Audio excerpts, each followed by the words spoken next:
नमस्कार साथियों, स्वागत है आप सभी का आपकी अपनी पाठशाला पर। मैं हूं अंकित अवस्थी।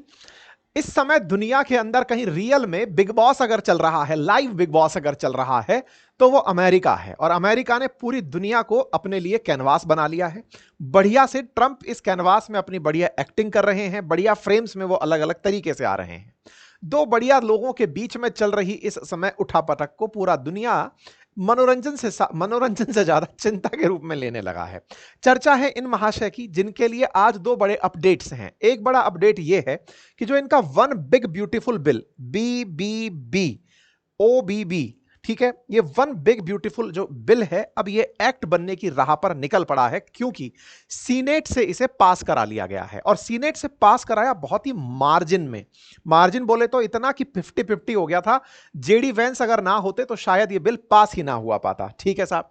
ऐसे में ट्रंप के द्वारा फिलहाल एक बड़ी विजय तो यह प्राप्त की है कि इनके यहां के उच्च सदन में ये OBB पास हो गया है। अच्छा, थोड़े दिन पहले आपको मैंने जब जानकारी दी थी, जिसके चलते सबसे पहले कलेश शुरू हुआ था, वो इसी बिल पर था, जब ये लोअर हाउस में, यानी कि जो इनका हाउस ऑफ रिप्रेजेंटेटिव है, वहां पर एक मत से 214 के मुकाबले 215 मत से ये पास हो गया था। वहां एक मत से पास हुआ, आज भी ये 50 के मुकाबले 51 मत से पास हो गया, क्योंकि निर्णायक मत जेडी वेंस ने डाला, जिससे कि ये बच गए। अच्छा, ऐसे में आज के सेशन में इनका ये बिल पास हो जाना इनकी बड़ी उपलब्धियों में तो है ही, क्योंकि अल्टीमेटली इस बिल से भारत का भी कुछ ना कुछ कनेक्शन है।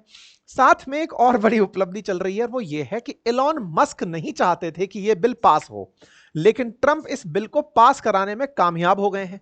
इसके चलते अब ट्रंप और ज्यादा आक्रामक हो जाएंगे, क्योंकि अब तक यही था, मस्क की जितनी भी कवायदती थी, पहले से जो चल रहा झगड़ा था इन दोनों के बीच में, वो केवल इस बात को लेकर था कि भाई कैसे ना कैसे करके मैं इस बिल को पास होने से रुकवा लूं। ऐसा मस्क का इसमें क्या फंसा पड़ा था, जिससे एलॉन मस्क इस बिल को पास होने ही नहीं देना चाहते थे। मतलब आप हालत ये देखिए कि मस्क और ट्रंप जो है, वो केवल इस बात को लेकर भिड़े थे कि भाई इस बिल को मत पास होने दो, अगर ऐसा हुआ तो अमेरिका को बड़ा घाटा हो जाएगा। ट्रंप अड़ गए कि मैं पास करा कर मानूंगा, और ये अड़ गए कि अगर आपने पास करा दिया तो मैं अमेरिका में एक नई पार्टी बना दूंगा, उसका नाम होगा अमेरिका पार्टी। अब भाई साहब दोनों अपनी तरफ से झगड़े पड़े थे, लेकिन इसी बीच में मस्क का आज का जो अपडेट है वो तो हम देंगे ही, लेकिन बिल दोनों सदनों से पास हो चुका है। तो क्या अब ये एक्ट बनने की राह में है? क्या ये एक्ट बन जाएगा? और अगर ऐसा हुआ और ट्रंप जीत गए हैं अपने मिशन में, तो मस्क के ऊपर क्या पाबंदियां लग सकती हैं? क्योंकि ट्रंप ने जिस तरह से अपनी बातें रखी हैं, उन बातों में तो एक सार ये निकल रहा है कि वो मस्क को वापस देश से बाहर निकालने के प्लान में है। तो मस्क थे कहां के? साउथ अफ्रीका से आए थे। ये इनकी भी एक कहानी है, वो हम आपको बताएंगे। साउथ अफ्रीका से आकर अमेरिका रहने लगे थे। अब ट्रंप क्या इन्हें बाहर निकाल सकते हैं? वो पूरी कहानी आज के सेशन में हमें आपको है बतानी। ऐसे में मस्क और ट्रंप के बीच चल रहे इस वाद विवाद के खेले को आज हम इसलिए भी समझने वाले हैं, क्योंकि यदि यह बिल पास होता है तो अमेरिका में कौन सी ऐसी घटनाएं घटेंगी जो दुनिया के लिए बहुत ज्यादा चिंता का विषय बनेगी। पर्यावरण प्रदूषण को लेकर, क्लाइमेट चेंज को लेकर के अमेरिका सरकार इस समय क्या ऐसा कदम उठाने जा रही है जिसके चलते दुनिया भर में चिंताएं व्यक्त की जा रही हैं। सारी बातें बताएंगे, लेकिन उससे पहले जरूरी जानकारी। यदि आप चाहते हैं मुझसे history, geography, polity, economy foundation level पर पढ़ना फॉर यूपीएससी और स्टेट पीसीएस, तो आपको इसी तरह अंदाज में आपके लिए कंटेंट बनाकर हमने उपलब्ध कराया है अपनी पाठशाला एप्लीकेशन पर। जाकर उसे पूरी 1 साल की वैलिडिटी के लिए एक्सेस कर लें। और हां, जो हमने पढ़ाया है उसके नए और अपडेटेड हैंड रिटन नोट्स आ चुके हैं, तारीखों के साथ और सब चीजों से अपडेटेड क्वेश्चंस के साथ तक भी। आप उन्हें अभी प्री बुक अगर कराते हैं तो आपको 4 सब्जेक्ट्स के साथ साइंस की जो नई बुक हमारी है वो भी एडिशनली ऐड करके दी जा रही है। ये कंटेंट बहुत अल्टीमेट है, इसके हम सैंपल्स जल्दी ही आपके सामने वीडियोस के माध्यम से साझा करेंगे। ठीक है साहब, चलिए। तो आज के अपडेट में सबसे पहले यह बात कि अमेरिका के अंदर जो सीनेट यानी उच्च सदन है, उसने 50 के मुकाबले 51 मतों से one big beautiful bill that is OBB पास कर दिया है। अब ऐसे में इसका पास हो जाना ट्रंप के लिए बड़ी उपलब्धि कंसीडर किया जा रहा है। यह आज का अपडेट है, क्योंकि अल्टीमेटली यह बिल पास होना और इस बिल के पास होने में अमेरिकियों के दिमाग में यह विचार रहना कि यह बिल अगर पास हो गया तो ट्रंप जीत गए, और यह बिल पास नहीं हुआ तो ट्रंप हार गए। क्योंकि ट्रंप ने अपने जितने भी चुनावी वादे थे उनको एक तरह से इसी बिल में डाल दिया, इसलिए उसको उन्होंने बिग ब्यूटीफुल बिल नाम दिया कि इसमें सारी चीजें हम डाल देंगे कि अमेरिकियों के लिए हम ये सोचते हैं, ये करना चाहते हैं, टैक्स कटौती करना चाहते हैं, माइग्रेंट्स को बाहर निकालना चाहते हैं, या फिर टिप्स के ऊपर टैक्स नहीं लगाना चाहते, ईवी के ऊपर से सब्सिडी हटाना चाहते हैं, जो भी वादे थे उन्होंने एक बिल में पैक किया और उसको पास कराने के लिए एक ही बार में डाल दिया। अब ऐसे में जब यह बिल यहां पर पहुंच चुका है और पास होता हुआ यहां पर दिखाई देता है, तो ट्रंप इसे दिखाते हैं कि भाई हमने अपना बिल पास करा लिया है। लेकिन ध्यान रखिएगा, यह सीनेट से पास होने के बाद फिर से अभी हाउस ऑफ रिप्रेजेंटेटिव के पास जाएगा, लोअर सदन में फिर से जाएगा। जब आप कहेंगे कि सर हमारे देश में तो ऐसा होता ही नहीं है, लोकसभा से पास हो गया, राज्यसभा से पास हो गया, तो राष्ट्रपति के पास जाना चाहिए। इनके यहां ऐसा है कि अगर परिवर्तन किया तो फिर से दूसरे सदन में जाना पड़ेगा। तो पहले लोअर सदन से पास होकर आया, उच्च सदन में गया, अब उच्च सदन में थोड़ा सा परिवर्तन हुआ है उसमें, तो परिवर्तन हुआ है तो फिर से उसको हाउस ऑफ रिप्रेजेंटेटिव के पास आना पड़ेगा। तो वहां से और इसके अंदर जो जानकारियां हैं वो निकल के आएंगी, वो हम बताएंगे फिलहाल के लिए। इस बात पर सभी लोगों ने अपनी अपनी तरफ से राय रखी और सबने कहा कि साहब मजा ही आ गया है, बढ़िया है, क्योंकि इसके अंदर टैक्स कटौती होगी। ट्रंप बार बार प्रचार ही इस बात का कर रहे हैं कि मैं मध्यम वर्ग के लोगों के लिए टैक्स में राहत देने जा रहा हूं इस बिल के माध्यम से। इस पर खूब सारी बहस छिड़ी है। ट्रंप जिस बिल को बार बार प्रमोट कर रहे हैं, उनका केवल एक ही कंसर्न है कि मैं इस बिल के माध्यम से 2017 में जो टैक्स कट किए थे, जिसकी वजह से लोगों ने मुझे दोबारा चुना है, मैं उन टैक्स कट्स को परमानेंट कर दूंगा। टिप्स, जो लोग एक्स्ट्रा टाइम में नौकरी करते हैं या रेस्टोरेंट्स में नौकरी करके किसी को टिप देते हैं, टिप से होने वाली कमाई पर कोई टैक्स नहीं लगेगा। कोई व्यक्ति एक्स्ट्रा टाइम काम कर रहा है, ओवर टाइम काम कर रहा है, पैसे कमा रहा है, उस पर कोई भी टैक्स नहीं लगेगा।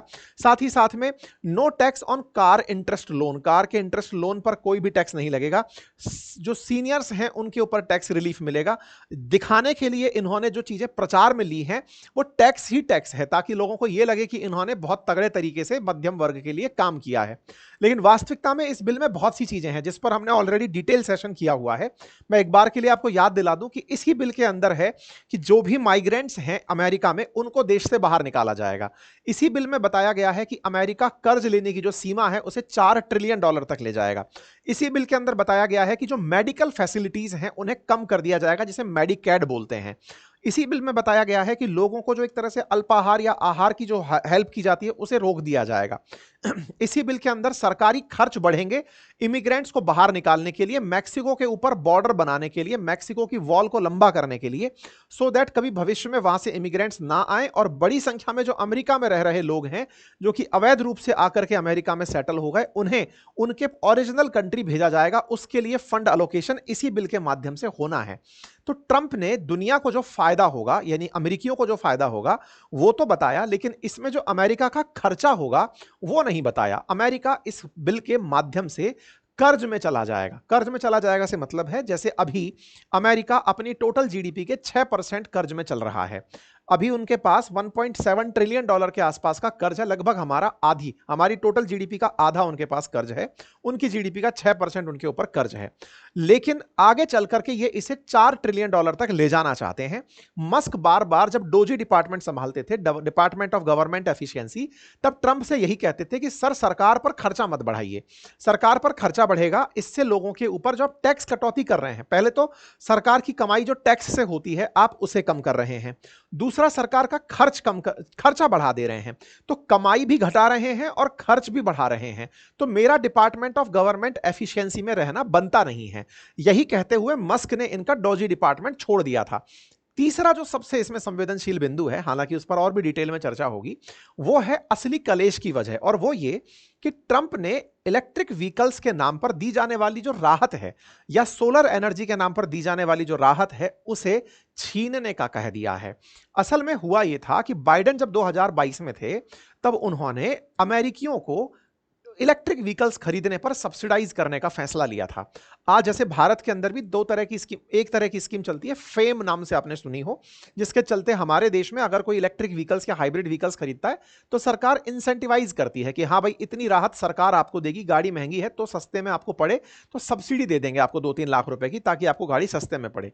इलेक्ट्रिक व्हीकल्स को अमेरिका में प्रमोट करने के लिए, क्योंकि जो कन्वेंशनल व्हीकल्स हैं जो पेट्रोल और डीजल से चल रहे हैं वो पॉल्यूशन फैलाते हैं, तो पॉल्यूशन से बचने के लिए आपको इलेक्ट्रिक व्हीकल्स पर शिफ्ट होना चाहिए ताकि क्लाइमेट चेंज में आपका रोल सकारात्मक रहे कि आपने क्लाइमेट चेंज नहीं होने दिया था। यही पिछली बार का जो अमेरिकी प्रशासन था वो यही सब करवा रहा था। लेकिन बाइडेन चले गए, ट्रंप आए, तो ट्रंप ने कहा कि कोई जरूरत नहीं है इस सब चीज की, हम अमेरिकी हैं, हमें क्लाइमेट के साथ खिलवाड़ करने का अधिकार है, हम बढ़िया से फॉसिल फ्यूल निकालेंगे, बढ़िया से तेल निकालेंगे, कोयला निकालेंगे, दुनिया को बेचेंगे, जिनको दिक्कत है वो अपनी हेडेक करें, हम तो सुरक्षित हैं। क्लाइमेट पर ट्रंप का बहुत ही एडवर्स इंपैक्ट है, मतलब ट्रंप अपने आप में क्लाइमेट के लिए बहुत हानिकारक है। ये वो व्यक्ति हैं जो पेरिस क्लाइमेट डील से हर बार भाग जाते हैं कि मैं नहीं करूंगा क्लाइमेट डील, मैं नहीं करूंगा नेट न्यूट्रलिटी की बात, मैं नहीं करूंगा कार्बन एमिशन को खत्म करने की बात। अमेरिका विकसित राष्ट्र है, मन में आएगा जो हम करेंगे, और ज्यादा दिक्कत हुई तो ग्रीनलैंड पे जाके शिफ्ट हो जाएंगे। दिक्कत यही तो होगी कि ग्लेशियर्स पिघल जाएंगे, पानी की गड़बड़ हो जाएगी, गर्मी हो जाएगी, हम दूसरी जगह खरीद लेंगे, ताकतवर हैं हम लोग। ये सब दिक्कत कॉमन लोगों की है, हमारी नहीं है, ये खास लोग हैं। तो अमेरिका का जो ये रुख नया नया आया, इससे एलॉन मस्क को बड़ा घाटा हुआ, क्योंकि इलॉन मस्क इनके यहां की सबसे बड़ी ईवी कंपनी चलाते हैं, इलेक्ट्रिक व्हीकल कंपनी चलाते हैं, जिसका नाम टेस्ला है। टेस्ला को शुरुआत में ट्रंप का बहुत समर्थन मिला था, और ट्रंप ने अपने प्रचार में भी और जब जब कहां से मौका मिला है मस्क की टेस्ला को खूब प्रचारित किया। टेस्ला बहुत अच्छी गाड़ी है, लेनी चाहिए। लेकिन ये वन बिग ब्यूटीफुल जो बिल है, इसमें ईवी को मिलने वाली सब्सिडी खत्म हो जाएगी, और जब सब्सिडी खत्म हो जाएगी तो टेस्ला ऑटोमेटिक महंगी हो जाएगी। गाड़ी महंगी होते ही उसकी सेल पर एडवर्स इंपैक्ट आएगा और टेस्ला बिकना बंद होंगी या कम होंगी। टेस्ला अगर कम बिकती है तो नुकसान मस्क का होगा। तो ट्रंप कहते हैं कि बेटा आपकी कार नहीं बिकेंगी, इस कारण से आपने मेरे बिल को ही खराब बता दिया। जिस बिल में मैं इतने लोगों को राहत दे रहा हूं, आपके यहां पर कार की बिक्री अटक जाएगी। इस चक्कर में आपने इस बिल को ही अपोजिट बिल बता दिया, आपने यह करार दे दिया कि हां भाई ये बिल तो किसी भी काम का नहीं है, बिल आना ही नहीं चाहिए था। खैर एनीवे, तो ट्रंप ने और मस्क ने अपने अपने पक्ष लोगों को समझाने के लिए सोशल मीडिया का भरपूर उपयोग किया और अपने तरफ से समझाने का प्रयास किया। ये सब सेशन में ऑलरेडी कर चुका हूं, मेरा वन बिग ब्यूटीफुल बिल पर अपनी तरफ से डिटेल किया हुआ है, आप जाकर पुराना सेशन इसी चैनल पर डाला हुआ है, वहां से देख सकते हैं। फिलहाल के लिए ट्रंप अपने पहले कार्यकाल में जो टैक्स कट किए थे उन्हें कंटिन्यू कर देंगे। टिप्स और ओवरटाइम वेतन पर जो टैक्स है उसको खत्म कर दिया जाएगा। बिजनेस के लिए टैक्स में राहत दे दी जाएगी। इलेक्ट्रिक व्हीकल्स और सोलर टैक्स क्रेडिट को खत्म कर दिया जाएगा। सरकार को उधार लेने की सीमा को बढ़ाकर $4 ट्रिलियन तक बढ़ाने का प्रस्ताव रखा गया है, और एआई के नियमों को रोकने का प्रावधान इस बिल के अंदर है। ट्रंप का कहना है कि यह सबको फायदा देगा, लेकिन मस्क का कहना है कि यह अमीरों को फायदा देगा। अमीरों की आय आने वाले समय में 2.2% तक बढ़ जाएगी, और गरीबों की जो आय है वो 2.5% तक घट जाएगी।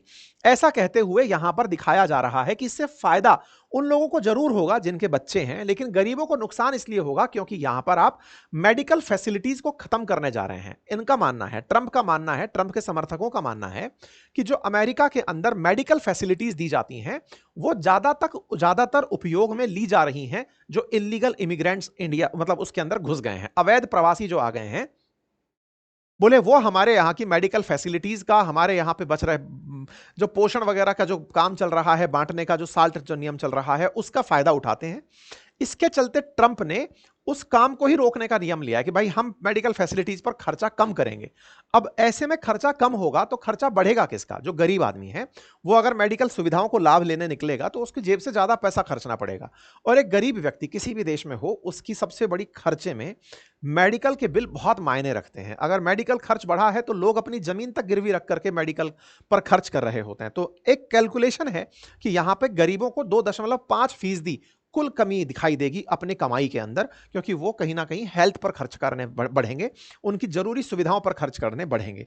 ट्रंप का कहना है कि नहीं, ऐसा कुछ नहीं होगा, क्योंकि मैं टैक्स में राहत दे रहा हूं, मैं बहुत सारे काम कर दूंगा, मैं लोगों के लिए तरह तरह के प्लान खोल दूंगा। अब उस तरह से ये अमीरों को फायदा देने के प्लान में। तो कुल मिलाकर के इन सब बातों में से देखा जाए तो अमेरिका के अंदर लोग बराबर बटे हुए हैं। यही कारण है कि जब हाउस ऑफ रिप्रेजेंटेटिव में इनके यहां पर बिल गया था तो 215 मतों से पास हुआ था 214 के मुकाबले, और जब सीनेट में गया तो 50 के मुकाबले 51 वोटों से पास हुआ। वो तो जेडी वेंस ने निर्णायक वोट डालकर इसे पास कराया, अदरवाइज 50-50 में रह गया था। यानी कि अमेरिका पूरी तरह से बटा हुआ है। इतना ही नहीं, ट्रंप की जो पार्टी के रिपब्लिकन्स हैं उनमें से 3 रिपब्लिकन्स ने इसके खिलाफ वोट कर दिया है। मतलब मस्क ने किसी को तो खरीदा था, अब कैसे खरीदा नहीं पता है। एनीवे, फिलहाल के लिए भारत की बात की जाए तो रेमिटेंसेस से जुड़ा मामला इस बिल में जुड़ा हुआ था कि जो भी लोग भारत को पैसा भेजते हैं या फिर अमेरिका में रह रहे जो भी विदेशी हैं, अमेरिका में रह रहे जो लोग कामगार के रूप में काम कर रहे हैं वो अपने घरों को पैसा भेजते हैं। ऐसे में ट्रंप ने पहले यह कहा था कि जो भी रेमिटेंसेस हैं उन पर 3.5% टैक्स लगाऊंगा, लेकिन बाद में सीनेट के अंदर जब यह बिल गया तो इस बिल की सीमा को 1% कर दिया गया कि 1% ही टैक्स लगाएंगे जो लोग अमेरिका से कमाकर अपने देशों में भेज रहे हैं। इससे हम सीधे प्रभावित होने वाले थे। क्यों? क्योंकि इंडिया ने इस बार वर्ल्ड में हाईएस्ट रेमिटेंसेस प्राप्त किए हैं। मतलब दुनिया में लोग जो काम कर रहे हैं वो इंडिया में जो पैसा भेजे हैं वो हाईएस्ट है। कितना भेज दिए? इस बार $135.46 बिलियन इंडिया को रेमिटेंस प्राप्त हुआ है। यानी कि भारतीय कामगार जो दुनिया भर में काम कर रहे हैं अपने घर को जो पैसा भेजा वो इतना पैसा हमको प्राप्त हुआ और ये लगातार बढ़ता ही जा रहा है। फाइनेंशियल 2024 में 118.7 बिलियन था, इस बार 135.5 बिलियन डॉलर रिसीव हुआ है और ये पैसा बहुत है। मतलब इंडिया के लिए अपने आप में ट्रेड से जो फायदा होता है अमेरिका से वो $40 बिलियन के आसपास होता है, लेकिन रेमिटेंसेस जो हमारे लोग बाहर काम कर रहे हैं वो देश को जो पैसा भेजे वो लगभग 3 गुना है। अमेरिका से हालांकि इतना पैसा नहीं मिलता, मिडिल ईस्ट से हम बहुत ज्यादा पैसा लेके आते हैं, लेकिन फिर भी अमेरिका भी कंट्रीब्यूट करता जरूर है। ऐसे में पैसा अगर अमेरिका से आ रहा हो और उस पर टैक्स लग जाए तो वो कहीं ना कहीं इस आते हुए पैसे को नुकसान पहुंचा सकता था। हालांकि उसमें परिवर्तन फिलहाल के लिए कर दिया गया है। ठीक है साहब, बात की जाए कि यूएस कितना कंट्रीब्यूट करता है तो $32 बिलियन इस $135 बिलियन में से अमेरिका से भारत की तरफ कंट्रीब्यूट होता है, जो कि हमारे लोग वहां रह रहे हैं और अपने परिवारजनों को भेजते हैं। खैर, हम फिर से इन दोनों पर लौटते हैं। तो ट्रंप ने अपनी तरफ से पूरी तरह यह प्रयास किया कि मैं अमेरिका की भलाई के लिए काम कर रहा हूं टैक्स कटौती करके। मस्क ने अपनी तरफ से यह बताने का प्रयास किया कि आप टैक्स कटौती तो दिखावा कर रहे हो, असल में आप सरकारी खर्चा बढ़ा रहे हो। सरकारी खर्चा दीवार बनाने पर, इमिग्रेंट्स को भगाने पर, ईवी के ऊपर खर्च करने से बचा रहे हो। यह सब तरह से आप अमेरिका को पीछे ले जा रहे हो। दोनों इस बिल के प्रो एंड कॉन्स के लेके आगे पीछे लगे हुए थे। मस्क का क्योंकि निज स्वार्थ भी था, इससे कोई इनकार नहीं किया जा सकता, क्योंकि इलेक्ट्रिक व्हीकल्स को मिलने वाली सब्सिडी अगर खत्म होती है तो इनको बड़ा घाटा होगा। यह ट्रंप अच्छे से जानते थे। ट्रंप ने पब्लिक के सामने रखा कि ये जो हमारा ओबीबी बिल है, इस बिल के अंदर ये प्रावधान था। यह बात मस्क पहले से जानते थे, लेकिन वो फिर भी मेरा समर्थन करते आए। मैं तो पूरे चुनाव प्रचार में ही कहता आया हूं कि मैं ऐसा करूंगा, लेकिन मस्क को लगा कि मैं अपने दबाव में इनको बदल दूंगा। मैं बदला नहीं, मैंने वो बिल पास कर दिया है जिसमें मैंने प्रॉमिस किया था कि मतलब मैं अपनी तरफ से कोई भी टैक्स नहीं लगाऊंगा, वो सॉरी सब्सिडी नहीं दूंगा इलेक्ट्रिक व्हीकल्स को। जरूरी नहीं है कि आप इलेक्ट्रिक व्हीकल्स खरीदें, खरीदना है खरीदें, नहीं तो कन्वेंशनल व्हीकल खरीदें, तेल से चलने वाले खूब व्हीकल चलाइए, कोई लोड नहीं है। मस्क ने लेकिन अमेरिकी जनता को अलग तरीके से कन्विंस किया। उसने कन्विंस करने का प्रयास किया कि देखो, अगर अमेरिका खर्चे बढ़ा रहा है, इमिग्रेंट्स हैं लगभग यहां पर मिलियंस में, 1.5-2 मिलियन के आसपास इमिग्रेंट्स की संख्या बताई जाती है। अगर इनको डिपोर्ट करने के लिए अमेरिका पैसे खर्च करता है, पहला खर्चा बढ़ेगा। दूसरा, ये नई सर्विसेज करने जा रहे हैं कि हम बॉर्डर सिक्योरिटी के लिए नए लोग हायर करेंगे, कस्टम्स के लिए नए लोग हायर करेंगे, जो कि इलीगल इमिग्रेंट्स जो घुस रहे हैं उन्हें नहीं घुसने देंगे। तीसरा, मैक्सिको के साथ हम दीवार को बनाने में बेवजह पैसा खर्च करेंगे। इनका कंसर्न है कि आप किसी कंस्ट्रक्टिव चीज पर पैसा खर्च करिए, ये जबरन पैसा खर्च मत करिए। चौथा, बोले सरकार अगर ज्यादा कर्जा लेती है तो देश के लिए वो नुकसान की बात होती है, फायदे की बात नहीं होती। तो ये कहना चाह रहे हैं कि $1.6 ट्रिलियन तो ऑलरेडी सरकार कर्ज में है, $4 ट्रिलियन तक कर्ज की सीमा बढ़ा करके अमेरिका को नुकसान पहुंचाओगे। अब बड़ा सवाल यह आता है कि अमेरिका का हित चाहने वाले जो मस्क हैं, ये ट्रंप को कैसे पसंद नहीं है। भाई, ये भी हित चाह रहे हैं, ये भी हित चाह रहे हैं, चाहते दोनों हित हैं और दोनों ही बिल के अंदर अटके पड़े हैं। मस्क का सबसे बड़ा जो लूज पॉइंट है, वीक पॉइंट है, वो ये है कि मस्क पैदाइशी अमेरिकी नहीं है। यह बात आपको तथ्यात्मक रूप से ज्ञात रहे। मस्क पैदाइशी अमेरिकी नहीं है, ये साउथ अफ्रीका से माइग्रेंट हैं। साउथ अफ्रीका से वर्ष 2000 के आसपास ये अमेरिका आए थे, 2002 के आसपास, ये कह करके कि इन्हें स्टैनफोर्ड विश्वविद्यालय में दाखिला लेना है। लेकिन ये वहां पहुंच करके अपनी एक कंपनी बना लिए, कंपनी बनाकर उसको $300 मिलियन के आसपास फंडिंग पा लिए, यानी यह कहिए कि बेच दिए, कुछ इस तरह का इसके कारनामा किए। जेप्टो नाम से शायद कुछ और नाम की कंपनी थी, अभी बताएंगे आगे लेकर। खैर, फिलहाल के लिए इनके ऊपर दाव यह है कि तुम तो खुद अमेरिकी हो ही नहीं। अच्छा, अमेरिकी नहीं हो तो क्या मतलब है? असल में अगर आप अमेरिकी नहीं हो तो अमेरिकी राष्ट्रपति बन नहीं सकते। बोले सर, सिटीजन तो हो गया ये अमेरिका का, हो तो गया। अमेरिका के अंदर राष्ट्रपति बनने की शर्त है कि पैदा भी अमेरिका में ही हुआ होना चाहिए। तो मस्क चूंकि साउथ अफ्रीका में पैदा हुए हैं तो ये राष्ट्रपति तो बन नहीं सकते। अब अगर ये कहते हैं कि मैं एक नई पार्टी बनाऊंगा तो इसके लिए तो संविधान में परिवर्तन की भी जरूरत है। ये पार्टी बनाने की धमकी देते हैं कि मैं अमेरिका पार्टी बना लूंगा, अमेरिका के राष्ट्रपति ये फिर भी नहीं बन पाएंगे। इसके लिए संविधान में परिवर्तन हो और मस्क जिस व्यक्ति को सत्ता में लेकर आए वो ऐसा संविधान परिवर्तन कराए कि व्यक्ति नागरिक होना चाहिए, नागरिक ना हो तो वो राष्ट्रपति ना बने, ये वाली कंडीशन हट जानी चाहिए। भारत के अंदर क्या कंडीशन है चाहे तो आप कमेंट बॉक्स में लिखकर बता सकते हैं। खैर, इस बीच में दोनों के बीच की जो लड़ाइयां हैं वो मैंने आप लोगों को बता दी। ये वही मस्क हैं जिन्होंने शुरुआत में समर्थन किया था, बाद में जो है अब दिक्कत इनके बीच में जो आई वो मैंने आप लोगों को बता दी। जब ट्रंप से इस बारे में पूछा गया, अच्छा एक इंटरेस्टिंग बात मैं ये भी बता दूं, दोनों के बीच में जब रार पड़ना शुरू हुई तो दोनों खुलकर के पब्लिक के सामने आ गए थे। ये आ गए थे मस्क की साहब मैं तो पूरी पार्टी बना दूंगा। मस्क ने ट्रंप के राज खोलने शुरू कर दिए कि साहब एप्स्टाइन फाइल्स हैं इनके बारे में, इन्होंने किसी को मरवा दिया था, वो सब बात निकलनी चाहिए। मतलब इनके बीच में जो गंध फैली वो दुनिया ने खूब अच्छे से देखी। लेकिन ट्रंप बिल्कुल अप्रभावित रहे। उन्होंने कहा ठीक है मेरे बारे में दुनिया इससे भी कहीं ज्यादा जानती है। तो ट्रंप ने अपने आप को बढ़िया से बचाते हुए अब इनके ऊपर शिकंजा कसना शुरू किया, ये जानते हुए कि कहीं ना कहीं इलॉन मस्क इस बात से बहुत ज्यादा प्रभावित होते हैं कि सरकार उनके साथ है या नहीं।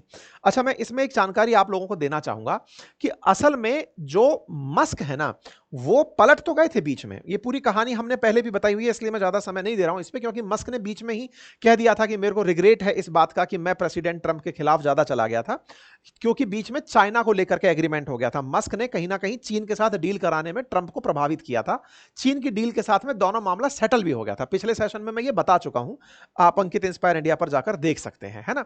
अभी रिसेंट डेज में क्या हो रहा है कि अब मतलब पहले तक ये था कि चाइना में टेस्ला बहुत ज्यादा बिकती थी, चीन के साथ टाई अप कराने में मस्क कामयाब हो गए, दोनों ने दोस्ती कर ली। अभी क्या हो रहा है कि ये जो बिल वापस से आ रहा है इस बिल में मस्क ट्रंप पर प्रेशर डालने का प्रयास कर रहे हैं कि भैया कैसे ना कैसे करके तुम बस वो इलेक्ट्रिक व्हीकल की सब्सिडी मत रोक देना। ट्रंप इस बात को पकड़ गए और ट्रंप इस बात को पकड़ करके कहने लगे कि देखो भाई बात यह है कि ये जो बिल है जिसका विरोध कर रहे हैं एलॉन मस्क, मैं जानता हूं, लेकिन याद रहे कि हमारे द्वारा मस्क को बहुत सारी सब्सिडीज दी जाती हैं। अगर मैंने वो सब्सिडीज रोक दी, चाहे इलॉन मस्क को टेस्ला के नाम पर सब्सिडी दी जाती हो, स्पेस एक्स के नाम पर सब्सिडी दी जाती हो, अगर हमने ये सब्सिडीज रोक दी तो टेस्ला या इलॉन मस्क साउथ अफ्रीका जाए बिना रह नहीं पाएंगे। क्यों? क्योंकि अमेरिका की सरकार द्वारा जो इनको अपनी तरफ से मदद दी जाती है उसी से सरवाइव कर पा रहे हैं ये, अदरवाइज ये कहीं नहीं रह पाएंगे, इन्हें साउथ अफ्रीका जाना पड़ जाएगा। मस्क से जब पूछा गया तो इन्होंने एक बहुत मजाकिया अंदाज में एक लाइन बोली कि याद है एक डिपार्टमेंट हुआ करता था doji, department of government efficiency, बोले उसको मैं काम दूंगा कि वो एक बार इलॉन मस्क के बारे में विचार करे कि उसको दी जा रही सब्सिडी कितनी सही है कितनी गलत है। मतलब इनडायरेक्टली मस्क को दी जा रही सब्सिडी भी दायरे में है इस बात के कि हां भैया मस्क जरा बताओ, कर ले तुम्हारे ही बारे में चर्चा, तुम पैसा बचाने की बात करते हो, हम तुमको जो पैसा दिए इसके बारे में भी चर्चा कर ली जाए, क्योंकि कहीं ना कहीं सरकारी सब्सिडी तो तुम्हें मिली है। अब सरकारी सब्सिडी मिली है तो जरा इसका हिसाब दो, अदरवाइज तुम यहां से निकल जाओ। अब ये अफ्रीका की कहानी क्या है ये भी समझ लेते हैं। असल मायने में क्या है कि स्पेस एक्स की अगर सब्सिडी बंद हो गई तो रियल मायने में इनके वो रुक जाएंगे, और ट्रंप इस बात में अपनी तरफ से बात बोलते हुए नहीं थक रहे हैं। अब एक बात यहां पर निकल कर आती है कि क्या वाकई में मस्क को ट्रंप निकाल सकते हैं और वापस अफ्रीका भेज सकते हैं? तो देखो एक ही कंडीशन है, जब यह प्रूव हो जाए कि मस्क ने गलत तरीके से या झूठ बोलकर नागरिकता ली हो। मस्क 2002 में अमेरिकी नागरिक बने थे, जो ये कहकर एंट्री किए थे कि मैं अमेरिका में पढ़ने आया हूं स्टैनफोर्ड विश्वविद्यालय के अंदर। ये 1995 में अमेरिकी वीजा, छात्र वीजा पर अमेरिका आए थे, लेकिन इन्होंने जिप2 नाम से एक कंपनी बनाई थी जिसको कि बाद में कॉम्पैक्ट ने $300 मिलियन में खरीद लिया था। ये छात्र के रूप में एंट्री किए कि मुझे स्टैनफोर्ड विश्वविद्यालय में एडमिशन लेना है, ये कहते हुए खुद यहां पर एक कंपनी बनाए, बेच दिए $300 मिलियन के अंदर, किसी और ने खरीद लिया, और स्टैनफोर्ड का नाम लेकर के एडमिशन, मतलब यहां पर नागरिकता ले ली। इस बारे में कहा जा रहा है कि इन्होंने सही मायने में स्टैनफोर्ड में कभी आवेदन किया ही नहीं था, लेकिन सरकार को इन्होंने जो अपनी मेल करी उसमें यह बात बोली थी कि मैं स्टैनफोर्ड में आवेदन कर रहा हूं। लोगों का कहना है कि यदि इन्होंने झूठ बोलकर नागरिकता प्राप्त की थी तो सरकार इनको डीनेचुरलाइजेशन यानी कि गैर प्राकृतिकरण के चलते कि इन्होंने सरकार से झूठ बोलकर नागरिकता प्राप्त की है, इनकी नागरिकता पर संकट खड़ा कर सकती है। और अगर ऐसा होता है तो यह दुनिया में देखने दिखाने लायक होगा कि मस्क को अमेरिका से बाहर निकाला जा रहा है। हालांकि इन दोनों के बीच में फिर से कोई ना कोई सेटलमेंट हो ही जाएगा। मस्क पहले कलेश किए थे तो चाइना के साथ ट्रेड डील करा ले गए थे, मस्क अब दोबारा कलेश कर रहे हैं तो हो सकता है खुद के लिए सब्सिडीज चालू करवा ले जाएं। लेकिन एक देखने वाली बात यह है कि यहां पर जिद्दी ट्रंप भी कम नहीं है, क्योंकि ट्रंप ने इस बिल को सीनेट से पास करवा लिया है, और जब सीनेट से पास करवा लिया है, यहीं तक उनको डर था कि सीनेट में कहीं मस्क किसी को प्रभावित ना कर दें। इन्होंने किया भी, 3 लोगों को प्रभावित, हालांकि डायरेक्ट नाम इनका नहीं आ रहा है, लेकिन 3 रिपब्लिकन ट्रंप की पार्टी के ही लोग थे जो कि बिल के समर्थन में वोट नहीं दिए। ठीक है, ऐसे में ट्रंप तो प्रभावित हो गए इस बात से कि मस्क तुम हम पर असर डालोगे, जितना डाल सकते थे डाल दिए। लेकिन अब चूंकि यह पास हो गया है, अब परिवर्तन करने के लिए फिर से हो सकता है कि हम लोअर हाउस में इसको लेकर जाएं, लेकिन अगर ये पास हम अपने दम पर करा लेगा, जब तुम बिल्कुल राइवल बनकर खड़े थे तो हम दुश्मनी कर ही निभाएंगे। तो कहीं ऐसा ना हो कि ट्रंप इस बिल को पूरी तरह पास कराने के बाद मस्क के पीछे हाथ धोकर पड़ जाएं। स्थितियां फिलहाल वैसी की वैसी खड़ी हैं। बिल को वापस जाना है अपने हाउस ऑफ रिप्रेजेंटेटिव्स में, और अगर वहां पर यह बिल पास नहीं होता है तब तो फिर से मस्क जीतते हुए दिखेंगे। अदरवाइज इस बिल के इर्द गिर्द ही दोनों के बीच में सांप नेवले की लड़ाई चलती रहेगी। एक तीसरा ऑप्शन और है कि हाउस ऑफ रिप्रेजेंटेटिव और सीनेट की जगह कॉन्फ्रेंस कमेटी के पास में बिल भेज दिया जाए, तो सीधा कमेटी इस बिल के अंदर जो भी परिवर्तन है उन्हें मानते हुए आगे निकाल दे। खैर जो भी हो, कुल मिलाकर के देखने दिखाने लायक चीजें हैं दुनिया को जो पता चलेंगी। बाकी आप इस विषय पर क्या सोचते हैं, अपनी राय कमेंट बॉक्स में जरूर रख सकते हैं। जानकारी पसंद आई हो तो साथियों से साझा करें, अपनी राय कमेंट बॉक्स में अवश्य छोड़ें। बाकी अपनी पाठशाला एप्लीकेशन पर जाकर अपने काम की चीजें देख लें, बहुत ही अल्टीमेट कंटेंट हमारा बन के आया है, आप प्री बुकिंग करा सकते हैं। Thank you so much.